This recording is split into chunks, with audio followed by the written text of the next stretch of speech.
front au sud-est du pays, portant des pluies sur la partie sud-est, s'étendant progressivement vers le centre-est. Après le passage de ce front, l'Alizé influencera notre temps, donc les températures maximales subiront des baisses sur les hautes terres. Les vents seront plus sensibles sur le sud-ouest et la pointe nord, et aussi on prévoit l'arrivée des houles sur les côtes entre Tuléar et Cap-Sainte-Marie. Donc les pêcheurs et les plaisanciers doivent être prudents.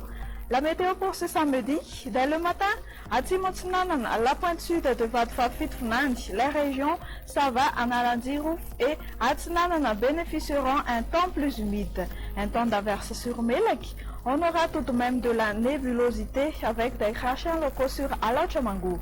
Le soleil restera bien généreux ailleurs. L'après-midi, des averses à caractère orageux avec des coups de vent se déclencheront sur Melek, Menabe, Bunglav, Ita, Spitzburg et Boyendi. Averses orageuses également sur Sofia, Nouspe et ses environs.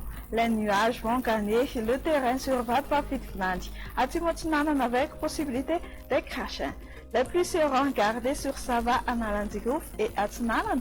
On aura tout de même du soleil sur le reste. Les températures minimales et maximales subiront des baisses sur les hautes terres.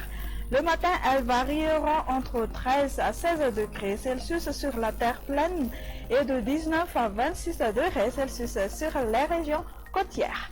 Les maximales seront aux alentours de 25 à 27 degrés Celsius sur les hautes terres. À noter 36 degrés C pour la plus élevée sur Antsui. Un petit tour chez ces quelques villes et îles extérieures de Madagascar, toujours ce temps agité sur Paris, alternance entre le soleil et les nuages sur Nairobi et on prévoit de la nébulosité sur Johannesburg, alternance du soleil et des nuages également sur Mayotte, temps d'averse sur Maurice, Seychelles et temps pluvieux sur Comores.